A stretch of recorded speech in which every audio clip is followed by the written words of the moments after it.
Hello, আসসালামু আলাইকুম। আমি তাবাসসুম, আমার channel Tabassum cooking and lifestyle থেকে বলছি।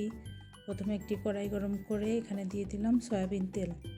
তেলের মধ্যে আমরা কিছু ডিম সিদ্ধ করে হলুদ, ধনিয়া, মরিচ আর একটু লবণ দিয়ে মেখে রেখেছিলাম, ওটাকে ভেজে নেব। ডিমটা ভাজা হয়ে গিয়েছে, তুলে নিয়েছি। সেম তেলের মধ্যেই আমরা দিয়ে দিলাম কিছুটা পেঁয়াজ কুচি, প্রায় 2 থেকে 3 টেবিল চামচের মতন। পেঁয়াজটা হালকা লালচে হয়ে আসলে সামান্য একটু পানি দিয়ে দিলাম, কারণ এখন এখানে দিয়ে দেব বাটা মশলাগুলো। তারপরে এখানে দিয়ে দিলাম আদা বাটা আর রসুন বাটা, দুটাই 2 চা চামচ করে দিয়ে দিয়েছি।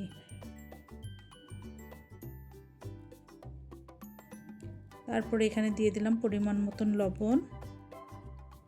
তারপর এখানে দিয়ে দিলাম জিরার গুঁড়া 1 চা চামচ, হলুদ গুঁড়া 1/2 চামচ, মরিচের গুঁড়া 1 চা চামচ এবং ধনিয়ার গুঁড়া 1 চা চামচ দিয়ে ভালো করে মশলাটা আমরা প্রথমে নাড়াচাড়া দিয়ে কষায় নিব। তারপরে এখানে ঢাকনা দিয়ে ঢেকে মশলাটা কষতে রেখে দিব, পুরো তেল বের হয়ে আসা পর্যন্ত ওয়েট করব। মশলাটা দিয়ে তেল ছেড়ে দিয়েছে। এখন এখানে আমরা দিয়ে দিব লাউ আর শসা। আমি লাউ আর শসাগুলো এরকম করে কিউব করে কেটে নিয়েছি। এটা দিয়ে ভালো করে নেড়ে চেড়ে আমরা ঢাকনা দিয়ে ঢেকে দিব। সামান্য একটু পানি দিব। লাউ আর শসা থেকে এমনিতেই পানি ছেড়ে দিবে, তাই খুবই সামান্য একটু পানি দিয়ে এটাকে ঢাকনা দিয়ে ঢেকে সিদ্ধ হতে দিয়ে দিব। 80% পর্যন্ত সিদ্ধ হওয়া পর্যন্ত ওয়েট করব। এর মাঝখানে আমি কয়েকবার ওলটপালট করে দিয়েছি, প্রায় 80% সিদ্ধ হয়ে গেছে। এখন আমরা এখানে অ্যাড করে দিব মুগ ডাল সিদ্ধ। এটা আমি শুধু লবণ দিয়ে মুগ ডালটা সিদ্ধ করে নিয়েছিলাম। এখন এইটা আর লাউ শসাটা ফুললি সিদ্ধ হওয়ার জন্য হালকা একটু পানি দিয়ে আবারও ঢেকে দেব। তাহলে পুরোপুরি সিদ্ধ হওয়ার পরে ফিরে আসছি।